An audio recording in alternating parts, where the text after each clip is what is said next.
উত্তর দিকে, সবশেষ এই ময়লা ব্রিজের দিকে তাদেরকে পাঠিয়ে দিবে। আর আমরা আজকে এই ময়দানে এসেছি আল্লাহ তাআলার দরবারে পুরস্কার নেওয়ার জন্য। ছবি তোলা এইগুলো আমাদের মূল কার্যক্রমের অংশ নয়। পাশাপাশি মোবাইল একটি প্রয়োজনীয় জিনিস। পুলিশ প্রশাসন আপনাদেরকে মোবাইল ব্যবহারের অনুমতি দিয়েছে এবছর। এই মোবাইলগুলো সাইলেন্ট রাখবেন।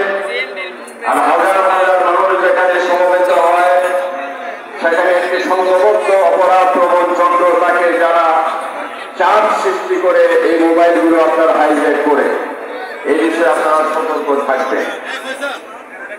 তারপরে